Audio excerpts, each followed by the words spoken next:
Seguimos entonces con la segunda semana. Hemos visto la encarnación, el Cristo Rey. Ahora vamos a ver la encarnación y el resto de los misterios de la vida oculta de nuestro Señor. ¿De qué se trata? Este Rey, Jesucristo, nos llama a seguirlo, nos llama a conquistarnos y a conquistar a los demás para su reino. Y para eso nos invita a imitarlo, a hacer lo que Él hace, a trabajar con Él, a acompañarlo. Él es el camino, es el ejemplo acabadísimo. Bueno, entonces tenemos ahora que comenzar a contemplar la vida del Señor para ver entonces cómo fue su vida. Porque una vez que me decido a seguirlo, a imitarlo, tengo que saber cómo es el Señor para de hecho imitarlo. Bueno, ¿cómo es imitarlo a Cristo? Bueno, tengo que conocer, y es cierto, ustedes pueden decir, pero nosotros lo conocemos a Jesucristo. Nosotros conocemos su vida, que nació de la Virgen, fue concebido por el Espíritu Santo, que nació en Belén. Sí, de todas maneras digo, nosotros podríamos estar toda la vida meditando la vida del Señor y nunca vamos a llegar a conocerlo del todo, porque el Señor es Dios, ¿cierto? Hasta una persona puramente humana me cuesta conocerla del todo, y cuando pasan los años más los conocemos. ¿Cuánto más a Dios hecho hombre? Entonces lo que vamos a hacer ahora, brevemente, porque el ejercicio es cortito, es ver ahora algunos misterios de la vida del Señor cuando era pequeño, o sea, su encarnación, su niñez, su nacimiento. Ustedes pueden ver qué meditan o qué contemplan, si lo van a hacer más como una contemplación, estar presentes ahí en la historia, ya lo vamos a explicar un poquito más. Elijan con libertad qué prefieren. Yo voy a hablar de varias cositas. Si el ejercicio fuera más largo, yo hablaría, ahora de la encarnación, después de la visitación del María Santa Isabel, después de la huida de Egipto, después así, ¿cierto? Ahora yo voy a decir una cosa un poquito general y ustedes vean si lo rezan así en general, si lo rezan más en particular. Estamos en el párrafo 101.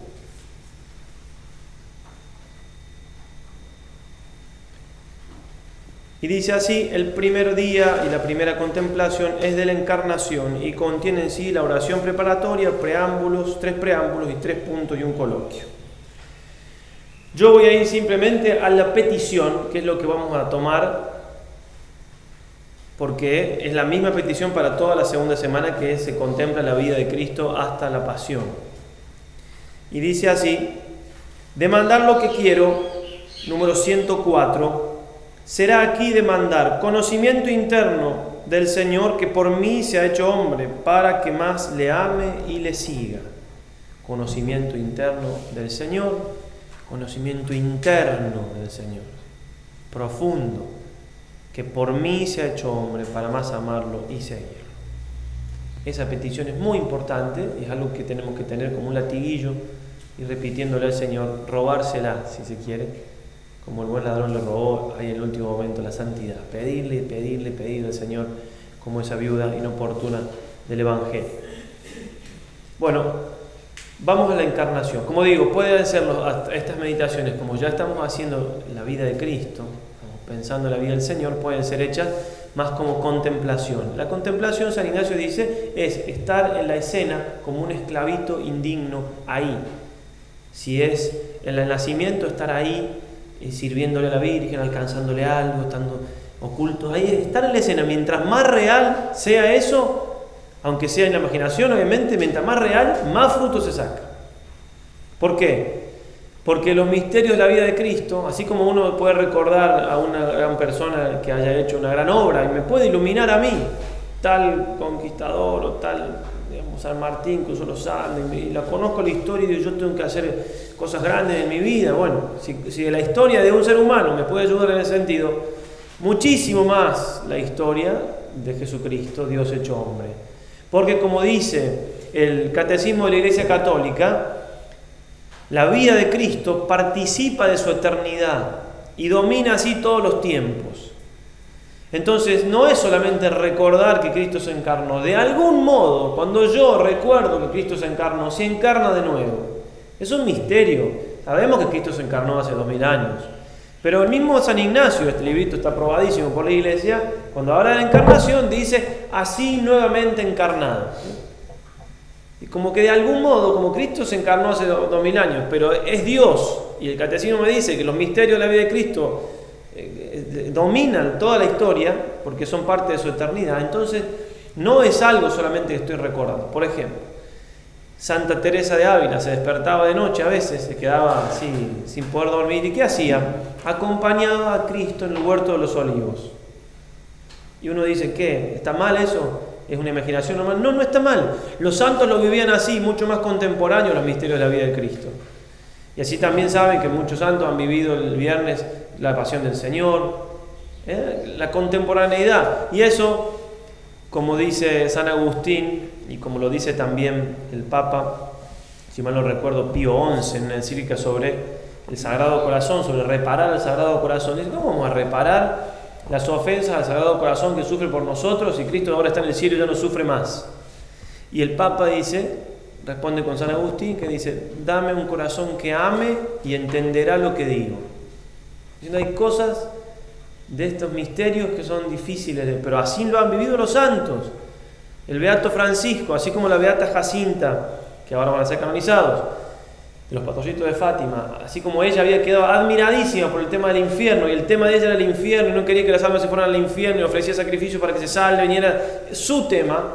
Así Francisco, el tema, él quería consolar a Jesús, y todo lo hacía para consolar a Jesús, y hacía sacrificio para consolar a Jesús, y estaba enfermo y se pasaba todo el día arrodillado ante el Santísimo para consolar a Jesús.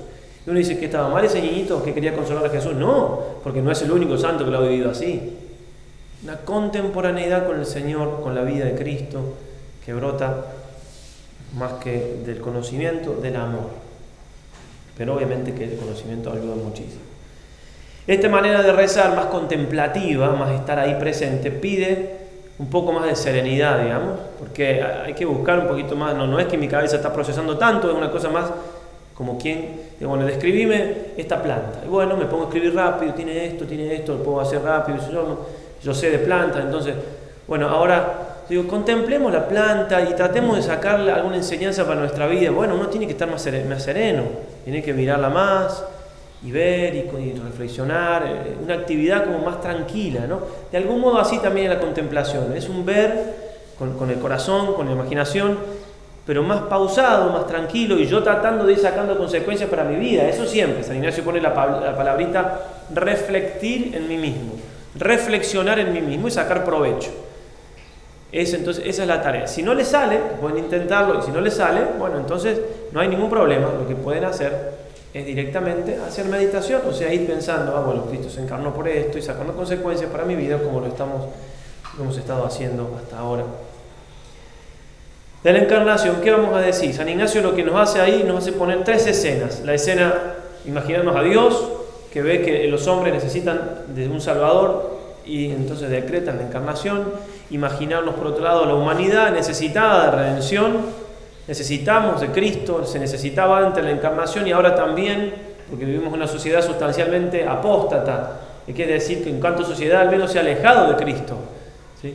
Algunos lugares más, otros menos, y otros nos hace imaginar otro lugar, que es el lugar donde María está en Nazaret, ¿sí? Con la Sagrada Escritura, la podemos imaginar, con la vida interior tan profunda, y viene el ángel y la saluda. Entonces ahí, bueno, si quieren pueden leer, todas estas cosas están por lo general en los primeros capítulos de San Lucas, leer entonces la Anunciación y ver, hay muchísimas cosas que se pueden aprender de eso, muchísimas, de lo que le dice María, de cómo acepta la voluntad del Padre, de quién es ella, que es la llena de gracia, cómo Dios le da una misión ahí importante, pero también la ha hecho llena de gracia para eso. Entonces Dios no me va a pedir una misión a mí si no me va a dar la gracia para eso, si me pide algo porque me va a ayudar, y le dice el Señor va a estar contigo, entonces a mí también Dios está conmigo en lo que me pide. Bueno, digo, hay que rumiar un poco el texto, ¿no? Es palabra de Dios que me habla a mí aquí y ahora, también está ese tema en la palabra de Dios. No estoy leyendo un libro cualquiera que es lindo de devoción, estoy leyendo a Dios, y Dios está vivo y el Espíritu Santo también, obviamente. Entonces algo que me está diciendo Dios a mí ahora. Ningún escrito tiene esa particularidad. Yo puedo escribir a alguien, salvo ahora que está en WhatsApp, si lo lee en el instante que lo recibe se lo estoy diciendo ahora, pero cuando lo lee 10 minutos después se lo dije 10 minutos antes. Dios en la Biblia me habla a mí aquí y ahora, ¿sí? A cada uno de nosotros, por la palabra de Dios, tiene esa particularidad que no tiene ningún otro escrito.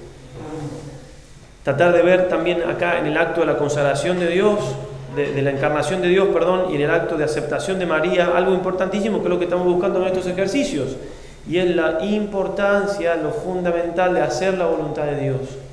La carta a los Hebreos pone palabras en Jesucristo al encarnarse, que dice: sacrificios por el pecado no has querido, en el Antiguo Testamento, ¿no? Porque no alcanzaron, ¿no? La sangre de machos cabríos no limpia los pecados. Y he aquí que me has dado un cuerpo, y vengo, Dios, a hacer tu voluntad. O sea, Cristo entra en el mundo aceptando que iba a ser sacrificado por nosotros. Si se encarna, y lo primero que hace, por decirlo de algún modo, ese misterioso hacer algo en la encarnación, digamos una cosa, es: he aquí que vengo, Dios, a hacer tu voluntad, y aceptando su sacrificio. Como dice Monseñor Fulton Sheen, todos los hombres nacen para vivir, el único que nació para morir fue Cristo.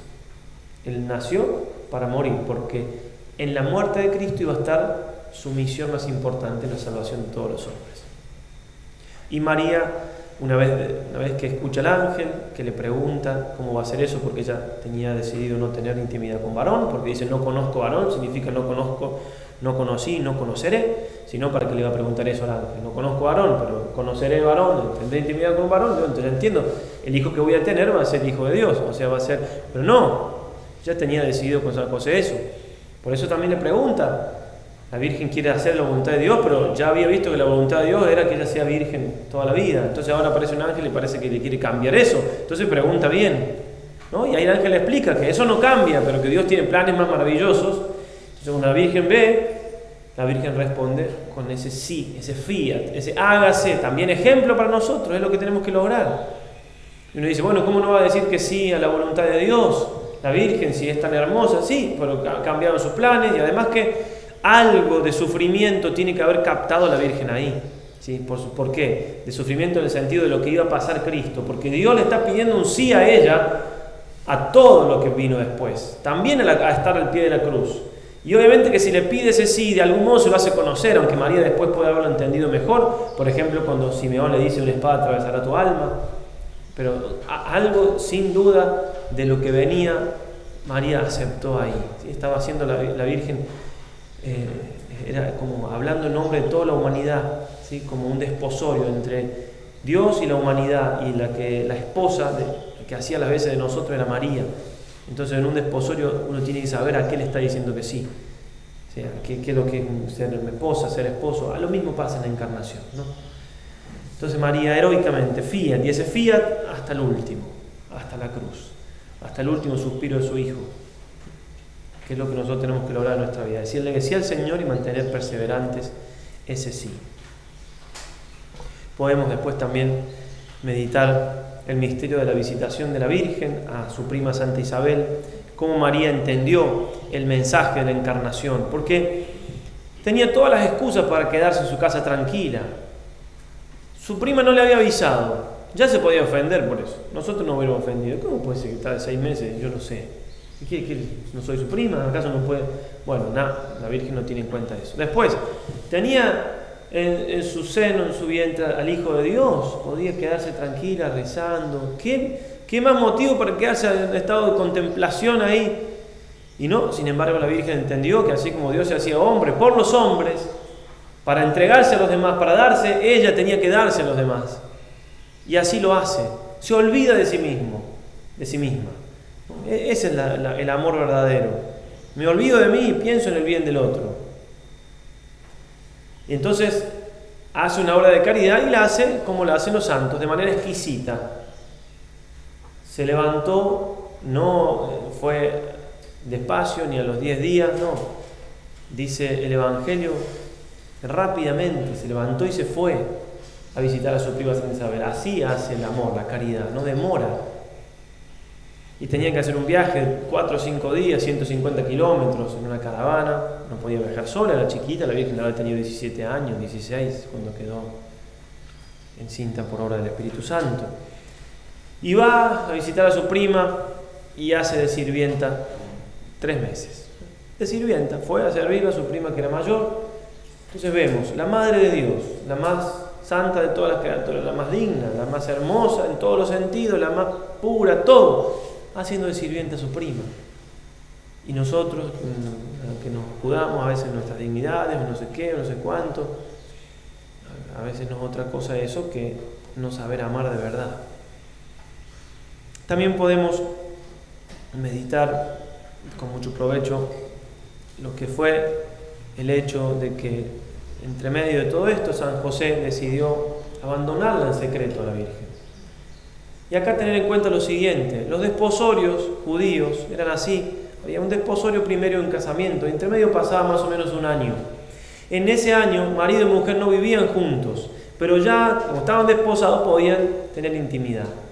Entonces, en ese año era lógico que podía quedar encinta, embarazada la esposa. Ahora, el tema acá es que María le cuenta a San José, y probablemente no le cuenta nada, más nada. Es como que María era algo tan íntimo, tan personal, tan sobrenatural, que o le cuenta y San José le cuesta entenderlo. Obviamente que es muy difícil entenderlo como sea. A lo que voy es lo heroico de San José. Lo heroico de María, que para mí no sé cuánto le ha contado, lo ha dejado en manos de Dios. Pero vamos a San José. San José se encuentra que su esposa, con quien está desposada, está embarazada. ¿Y qué hace? No puede entenderlo, pero por otro lado no puede dudar de ella, porque la conocía. Y era un hombre justo, y cuando la Escritura dice que era justo, quiere decir que era santo. ¿Qué hace entonces San José? Decide abandonarla en secreto. O sea, él podía dudar de ella, pensar mal de ella, mandarla al frente, que la apedreen por adúltera, o al menos que quede en toda la sociedad, en el pueblo de Nazaret, que quede ella como pésimo. Y él decide no quedar mal él. ¿Ven lo que es el amor? No piensa en él, piensa en ella y se inmola a él, porque era una inmolación. Tener que irse de Nazaret, dejar todo, abandonar todo, no puede volver nunca más, porque al Vox Populi iba a quedar como que San José la abandonó. O sea, ¿de quién es el hijo de San José? ¿Por qué se fue? Vaya a saber quién sabe, pero la abandonó. ¿Cómo va a abandonar a su esposa? Se entiende que él eligió a María, eligió a Dios en vez de elegirse a él. Bueno, y obviamente cuando pasa así, Dios bendice. Por algo era San José, ¿cierto? Que iba a orar así heroicamente. Y Dios entonces le manda el ángel que le explique el plan y lo entiende y la lleva a su casa. Bueno, visita de María, su prima Santa Isabel, nacimiento de Jesús en Belén. María está a punto de dar a luz y resulta que hay que hacer un viaje otra vez de 4 o 5 días, con las incomodidades, está cerca del parto. Y uno podría pensar, justo ahora tengo que irme, justo, no puede haber el edicto no puede ser medio mes después. San José no pensó así, María tampoco pensó así, ¿no? Así no piensan los santos, ¿sí? Porque los santos ven que todo es providencial, que todo Dios lo permite por algo. Y uno puede decir, bueno, en el caso de ellos sí, estaba escrito en la Sagrada Escritura, hacía años que tenía que nacer en Belén. Está bien que pase así, pero en mi vida también está escrita en el corazón de Dios. Mi vida también tiene sus caminos. Dios me ama también a mí. Y no es que se le escapa, dice nuestro Señor, ni un cabello se cae de la cabeza sin que Dios lo permita. O sea, hasta ese punto pone de ejemplo el Señor para que nosotros podamos confiar en Él. Entonces, confiar en la providencia, como decía este santo Rubio, que español, decía lo siguiente, dice, querer, como un lema de él, querer, hacer lo que Dios quiere y querer lo que Dios hace. Hacer lo que Dios quiere, cumplir su voluntad, pero la otra parte también, querer lo que Dios hace. O sea, hay muchas cosas en nuestra vida que tenemos que aceptar que no dependen de nosotros. Y también ahí tenemos que trabajar la santidad. Todo, de la familia que tenemos, de cómo somos, todo, del físico que tenemos, la inteligencia que tenemos, todas las cosas que nos rodean, todo un montón de cosas no dependen de nosotros, salen así. Y las circunstancias, las enfermedades, todo. Un santo ve en todo la voluntad de Dios. Y nosotros nos quejamos, y a veces después nos quejamos, y cuando vemos, sí, fue mucho mejor esto, que lo que Dios tenía planeado, que lo que yo hubiera hecho. ¿Por qué? Porque los planes de Dios son siempre mejores que los nuestros, siempre, obviamente, si no, no sería Dios. Bueno, van a Belén, no hay lugar para ellos. Qué frase más fuerte. Qué frase más fuerte, no hay lugar para ellos en la posada. El Hijo de Dios viene al mundo y el mundo no lo recibe. Tienen que ir a nacer en un establo. Pensemos también la aceptación de la voluntad de Dios de parte de María y de José, ¿sí? Como les haber costado, a José quizás también, por ser el padre, por tener que proveer, pero obviamente que veían en todo la voluntad de Dios, por algo Dios quería nacer ahí. Todo lo que implicó eso, todo el mensaje que nos da Cristo viene al mundo, el mundo no lo recibe, tiene que nacer entre animales. Hay muchas mamás acá, hubiera gustado tener su hijo entre animales, en un establo, tirado por ahí. Obviamente que no. Bueno, así nació Dios. No es un mensaje, por supuesto que es un mensaje fuertísimo, porque viene a decirnos de entrada de que las comodidades y los lujos, no es eso la santidad, no está ahí en el apego a las cosas materiales, nuestra felicidad, nuestro fin. Es más, esas cosas nos pueden llevar por el mal camino. Jesucristo acaba de nacer y ya nos está pasando un mensaje gigante. Entonces habría que tratar de estar ahí y ver la Madre de Dios y el Hijo de Dios hecho hombre y el Santísimo, el más santo de todos, San José, en un establo con animales. Y se hacía frío con frío, se hacía calor con calor, con olor a animales. Digo, no, por más bonito que uno pueda hacer un pesebre en Navidad, en la realidad no tuvo nada de bonito en ese sentido. Por otro lado, el Hijo de Dios ahí, la Madre de Dios, como todo lo más bonito del mundo, pero también tener presente a los pastores, que ¿a quién se le aparecieron los ángeles? ¿A los que no le dieron lugar en la posada? ¿A los que se creían los más sabios? No, a los más humildes, que estaban en vela cuidando el rebaño. Miren qué interesante, también estaban haciendo un sacrificio, estaban en vela cuidando el rebaño. A eso Dios les pasó el mensaje del ángel. Pensar también, si se quieren, en los Reyes Magos, que vienen de tan lejos a ver a Cristo. También es un ejemplo. O sea, un ejemplo de gente que obra con rectitud e intención, que sabían que había una profecía que en Occidente, porque ellos venían de Oriente, iban a ser un rey, que iba a ser Dios, porque también traen incienso como a Dios, y ven una estrella rara y la siguen y dejan todo para seguirlo.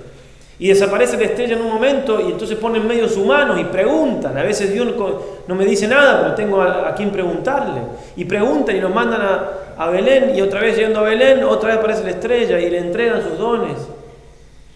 Oro, incienso y mirra. ¿Sí? Oro porque es rey, mirra porque es hombre y se va a morir, y con la mirra le ponían en un ungüento al cuerpo ya fallecido, y incienso por ser rey. También un ejemplo entonces para nosotros lo de los Reyes Magos. Podemos también meditar o contemplar la circuncisión 8 días después, las primeras gotas de sangre que derrama el Señor, gotas de sangre que nos salvaron a nosotros, la misma sangre que derramó en la cruz. Podemos meditar la presentación del niño Jesús en el templo y la purificación legal de la Santísima Virgen María, la Virgen que aparece en público como que si estuviera manchada con algo. Era una cosa legal, no era ningún pecado, pero sí, y ella no tenía nada que ver con nada de eso en ningún sentido, ¿sí? No perdió la virginidad ni antes, ni durante, ni después del parto. Era la Madre de Dios. Bueno, sin embargo, así aparece. Y lo entrega a su hijo, porque era también entregar al primogénito, ¿no?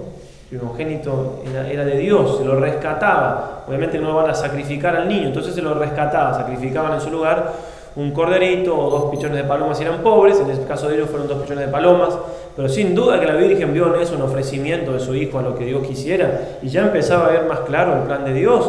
Y momentos después San Simeón le dice: una espada atravesará tu alma. El dolor de la Virgen en ese momento es indecible, es difícil de entender lo que María comprendió ahí. A Santa Brígida, ella le reveló que toda su alegría se transformó en tristeza en ese momento. Una prueba de Dios muy grande, y seguía, por supuesto, diciendo fiat, fiat. Podemos también ahí contemplar cómo solamente Simeón y Ana reconocen a Cristo, los únicos 2 santos probablemente que había ahí, de vida inmaculada, de vida penitente, de oración. Sí, también en la vida nuestra muchas veces hay cosas que pasan, que son de Dios, que no las reconocemos, que se nos pasan. Sí, ahí quizás alguno hasta los vio y los despreció, esta parejita tan pobrecitos que traen 2 pichoncitos de paloma, y era San José, la Virgen y Jesús. Y nosotros nos puede pasar igual, juzgamos a la gente así y no sabemos quiénes son. o nos perdemos cosas que Dios va mostrando en la vida y no las vemos porque tenemos los ojos muy llenos de nosotros mismos. Podemos también meditar la huida de Egipto, ¿sí? Como la vida del Hijo de Dios no es una vida tan fácil, ¿no? Tiene que nacer en un establo, lo persiguen porque en la huida de Egipto fue porque lo estaban buscando para matarlo, tan chiquito. Dice San Pablo, los que son de Cristo sufrirán persecución. Y uno puede, usando las reglas de la lógica, dar vuelta a esa frase y decir, si no sufro persecución, no soy de Cristo. Entonces, si en mi vida a nadie le caigo mal, todo el mundo me sonríe, a nadie le cae mal que yo... A veces hay que decir que soy tan santo, pero digo, lo que pasa es que los santos han tenido quien les caiga mal. El santo molesta. Entonces, si a alguien le cae mal que yo vaya a misa, o me critica por esto, o que yo... Bendito sea Dios. Una vez le cantaban a San Juan Pablo II, no me acuerdo en dónde, Juan Pablo II, te quiere todo el mundo, ¿no? Les solían cantar eso, sobre todo los jóvenes. Y el Papa dijo, todo el mundo no, todo el mundo no. Obviamente que no lo quería todo el mundo, porque si ni a Cristo lo quiso todo el mundo, a Cristo lo mataron. Yo soy de Cristo, entonces obviamente tengo que hacer todo lo posible para que nadie esté ofendido conmigo y todo el mundo me quiera, eso hay que buscarlo. Pero si por hacer el bien a alguien le molesto, bueno, bendito sea Dios, por hacer el bien, ¿sí?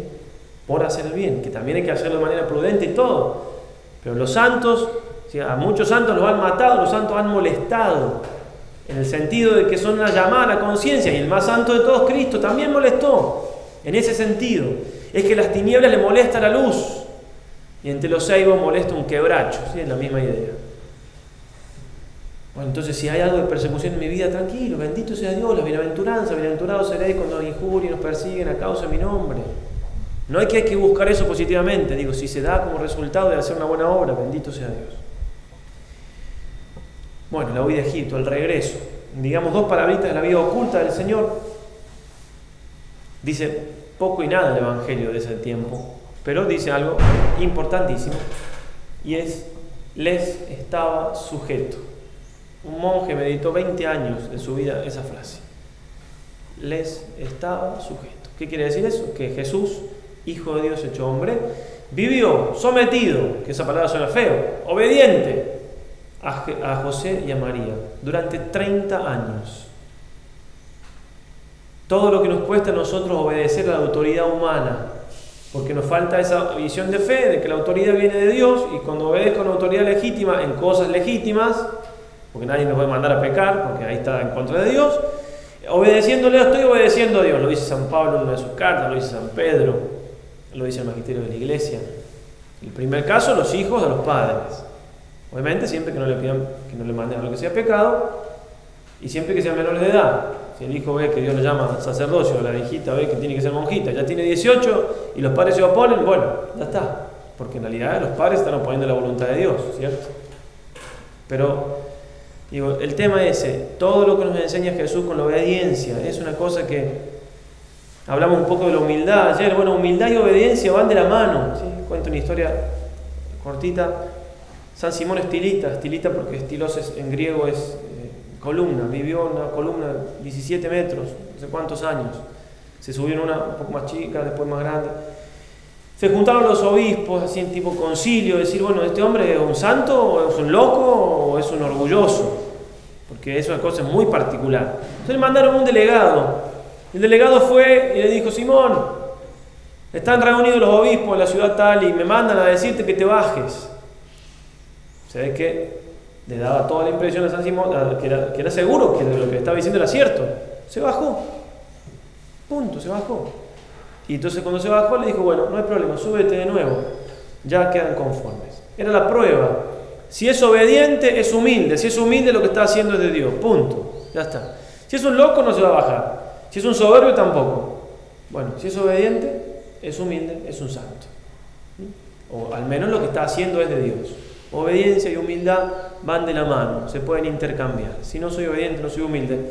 Si no soy humilde, no soy obediente. Cristo, el más humilde de todos, obedeció 30 años a José y a María. Y ojo, no es obedecer, yo le obedezco a Dios. Ah, sí, ¿dónde está Dios para guiarte cada paso que da? Dios tiene medios para mandarme también, que como le digo, son los padres para los hijos, son el superior para un religioso, el obispo, el jefe en el trabajo, siempre que no sean cosas de pecado, obviamente.